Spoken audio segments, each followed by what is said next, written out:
Doctor fired for saving homeless man. Unveiling and shocking secret. Dear viewers, welcome to our channel. Subscribe to receive more stories every day. Isabella worked at one of the top hospitals in Barcelona. She was a surgeon, living her dream. Her mother didn't approve of her choice to spend her life dissecting human bodies, but saving lives was a beautiful mission. Isabella was a fragile and calm girl. She could have been a neurologist, ophthalmologist, or therapist, but she said firmly, "I want to operate on people." During her time at the hospital, she showed her best side, and the management had already entrusted her with a complicated surgery. They frequently called her on weekends and holidays.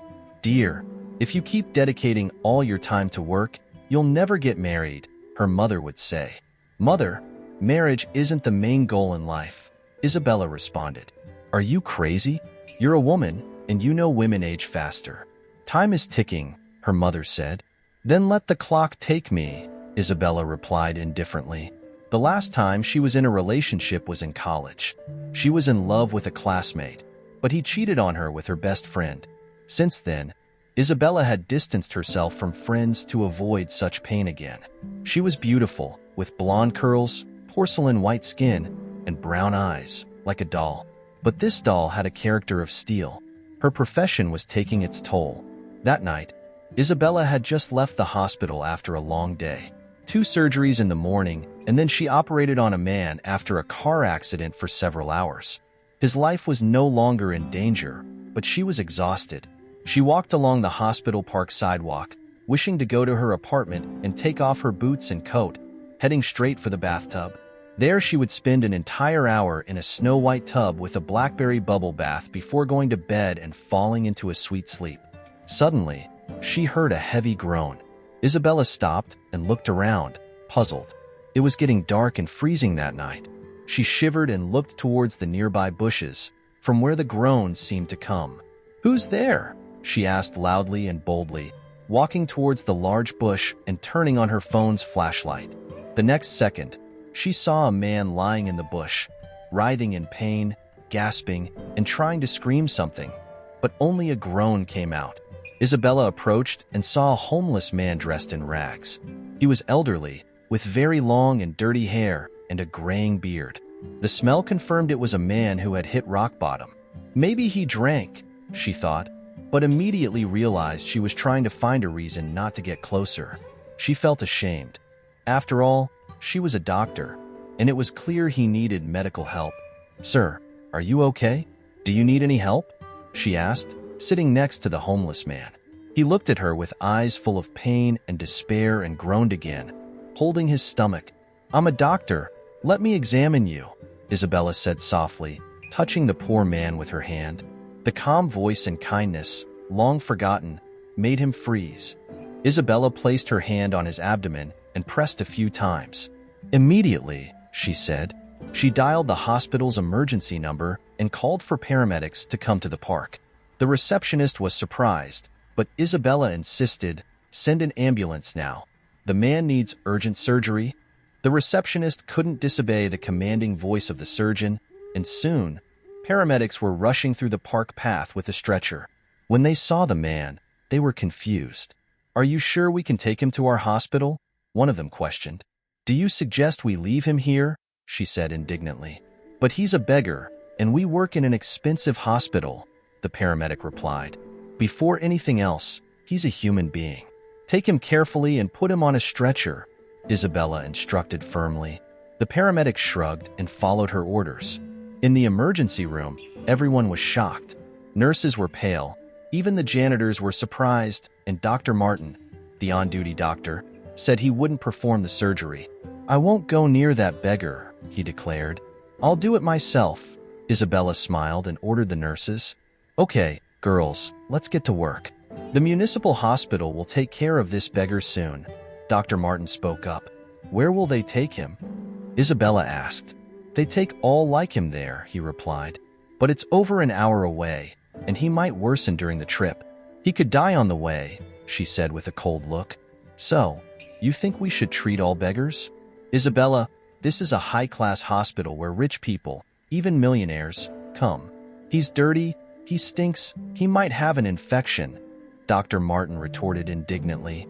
A good cleaning of the surgery room will solve all the problems, Isabella responded, rolling the beggar into the operating room. The nurses hesitated a bit, but followed Isabella. They knew she was right, but what would the chief doctor say? Dr. Mendez had already left, but he would find out later anyway. Girls, I take full responsibility, Isabella said, seeing the doubt in their eyes. Hurry, wash him, and I'll prepare everything for the surgery. The old anesthesiologist, Dr. Harris, didn't say a word. He was a man of old habits, and like everyone in the operating room, he appreciated Isabella's attitude, trying not to think about the chief doctor's reaction. But he didn't doubt that Dr. Mendez, the chief doctor, would make a scene. The operation was successful, albeit challenging. Isabella, you made the right decision. If he had been sent to another hospital, he would have died, Dr. Harris told her. Yes, that's exactly what I've been trying to tell everyone, she sighed. But be ready to be reprimanded by Dr. Mendez, the anesthesiologist warned. But why? Isn't Dr. Mendez human? I think he'll understand, she said. First and foremost, he's a businessman. Who's going to pay for this? He doesn't even have an ID, Dr. Harris reminded her. Jesus, he'll stay in our hospital for just a few days. Then we'll transfer him to the municipal hospital, she said naively. Isabella was confident the chief doctor would understand. She returned home only after midnight, having forgotten about her bath. She quickly washed her face and went to bed, collapsing on the pillow and falling into a deep sleep. In the morning, a phone call woke her up. It was the chief doctor of the hospital, shouting over the phone that Isabella was causing unsanitary conditions and violating regulations. What should I do now? Put the hospital in quarantine? Dr. Mendez screamed. Why? I mean, we did all the tests. We even did a chest x-ray on that man. There's nothing wrong with him. He's healthy, Dr. Mendez. He would have died if we hadn't operated, Isabella responded calmly. Why do you care? Is he your father, brother, husband, or friend? That beggar has long been dead to society. Such a man has no place in the world, the chief doctor said. Dr. Mendez, sorry, but your reasoning is not that of a doctor, Isabella dared to say. How dare you speak to the chief doctor like that? He shouted. You're fired. We'll deliver the dismissal papers, and you can forget about your salary and benefits because they will cover the hospital's losses. What kind of losses? Her hands trembled, and the chief doctor hung up. Isabella was beside herself after the conversation. She didn't even notice the tears streaming down her face. She just stood by the window, tears rolling down her cheeks. Dear, are you crying? Her mother approached her slowly. Who were you talking to? It was the chief doctor, Isabella said, wiping away the tears. Mother, I was fired. She then recounted the whole story. Her mother listened and shook her head. My God, what a difficult time we're living in. Does he think you did the wrong thing? The woman wondered. Mother, all that matters to people like Dr. Mendez is status and money. Human life has no value to him, Isabella said. It's okay, dear. Don't worry. You did the right thing. I'm sure someone in heaven is watching everything that's happening. Everything will come back to you tenfold, her mother said, hugging Isabella. I hope so, but now I'm unemployed. How will we survive? I'll look for a new job, but I think Dr. Mendez will make sure I'm blacklisted from hospitals. In that case, I won't get a job at any hospital. Well, you can be a pharmacist. I mean, they make good money, her mother suggested. Mother, I'm a surgeon. I'm used to saving people, not selling medicines. But maybe you're right. We'll see. Meanwhile, Dr. Mendez was already calling other hospitals, telling the chief doctors not to hire Isabella under any circumstances. Then there was a knock on his office door. A worried assistant entered. Dr. Mendez, we have an inspection today, his secretary said nervously. I just got a call from my friend. She's a secretary at the Ministry of Health. She warned me they're coming for an unscheduled inspection. I don't believe it. Dr. Mendez shouted. That's the last thing I need. Have they taken that beggar away? We're waiting for an ambulance, the assistant replied. When will it arrive? He was furious. He dialed the head of the therapeutic department's number, yelled, and told them to take the homeless man out of the hospital. I don't care if you leave him under a bush. An inspection from the Ministry of Health is coming, and we can't have an unregistered, not fully examined, unidentified homeless man here." The chief doctor screamed. "But it's cold outside." "It's autumn," the assistant replied. "It's not winter yet. You can cover him with a blanket," the chief doctor advised. The nurses took the patient on a stretcher to the exit as the Ministry of Health inspectors arrived at the entrance. They had already passed, but one man was interested and followed them. "Where are they taking the patient, and where's the ambulance?" the inspector asked. "It should be here," Dr. Mendez smiled. "We performed emergency surgery on the patient. It was successful, and now we're transferring him to another hospital for treatment." The inspector turned and looked out the window. He saw the ambulance had indeed arrived. He passed by the patient, but suddenly looked at his face and froze. "Dad!" the man exclaimed and ran to the stretcher. "Is it you?" Everyone looked confused. The inspector's colleague walked up to the stretcher too. "Lucas, you must be mistaken," he said. Then he looked at the man and gasped. "Mr. Ricardo, is that you?" The homeless man just looked at them confused but kept his eyes on Lucas. They knew each other, but something had happened that made the man confused. He couldn't remember where he knew the young man from, but the man called him Dad, so this was his son. "Dad, do you recognize me?" Lucas looked at the familiar facial features, unable to believe that the father they had been searching for the past 2 years, having lost hope of finding alive, was lying in front of him on a stretcher. He was thin, with a grown beard and hair almost to his shoulders. It happened over a year ago. Mr. Ricardo had just celebrated his 60th birthday. He had a large medical equipment business and wanted his son to leave his job at the Ministry of Health and join the business. But Lucas was stubborn, saying he liked his job and business wasn't for him. This saddened Mr. Ricardo, who wondered who would run the business. He had an older stepson, but Marco was frivolous and would ruin everything quickly. However, there was no choice. Mr. Ricardo signed a power of attorney for him and began teaching the essentials to his stepson. Slowly, Mr. Ricardo was attacked. He was driving his car when another car cut him off. Some thugs got out and hit him on the head. He only remembered falling into the river along with the car. He managed to get out of the sinking car and then woke up on the shore. His head hurt, and he could barely feel his arms and legs. Most importantly, he couldn't remember anything. 2 homeless men were warming by a fire on the beach. Mr. Ricardo approached them. They saw an old man with a bloody head and offered to help. They wanted to accompany him home, but he couldn't remember where to go. The homeless men didn't want to go to the police with him, so they just took him in.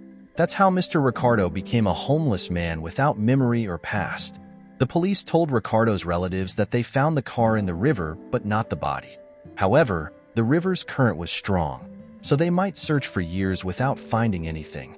Lucas didn't believe his father was dead and kept looking for him. Despite being in the same city, they always walked different streets and never met.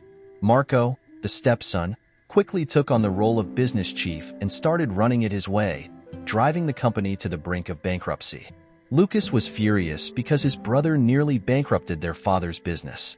How would they tell their father when he returned? "People don't come back from the dead," Marco smiled. But Mr. Ricardo was back. Yes, it was him on the stretcher. Lucas immediately ordered his father to be taken to a room and ensured he received the best care. No one contradicted him now. The chief doctor was now giving orders on what to do and how to do it. Lucas had no idea where they wanted to take his father before. He had forgotten about it. He was worried about something else: how to recover his father's memory. It was clear he had amnesia. Would it be forever? Then he overheard 2 nurses talking. He was standing in the ward, and the girls were chatting in the corridor. "We thought he was a beggar," one of them was saying. "Dr. Mendez is trying his best to please him now, but still," he fired Isabella. "Why?" "She saved a human life." "Exactly. I feel sorry for the girl. There are few doctors as talented as Isabella," the other nurse responded. "But there's always injustice. Maybe we should tell the man from the Ministry of Health. He should know who saved his father and got fired for it," the nurse suggested to her colleague. "Oh no, Dr. Mendez will punish us for that," she replied. Lucas appeared behind the door. "Excuse me, girls, but I heard everything," he said bluntly. "Tell me what really happened." The nurse blushed and was nervous initially. However, Lucas could fire them if he wanted, so they didn't keep secrets. They told him how Isabella found Lucas's father, how she operated without listening to anyone's absurdities, and how the chief doctor shouted when he fired her. They also said that Dr. Mendez wanted to throw the patient out on the street, so the Ministry of Health inspectors wouldn't see the unidentified homeless man in the hospital. After hearing them, Lucas went to the chief doctor's office. The doctor was happy the inspection never happened. He could relax now. The fact that the beggar was the inspector's father was even beneficial for him. He was ready to say how he saved an old man in his hospital. Yes, they wanted to transfer the patient to another hospital, but it was all within the protocol. He didn't expect the staff to tell on him, but everyone was tired of his arrogance and bad temper. "You don't need to worry," Dr. Mendez smiled when he saw Lucas at his office door. "Your father is in one of the best hospitals. I'll make sure he receives the best treatment." "I don't doubt that," Lucas smiled awkwardly, sitting opposite the chief doctor and looking him in the eyes. "Because now you know who his son is.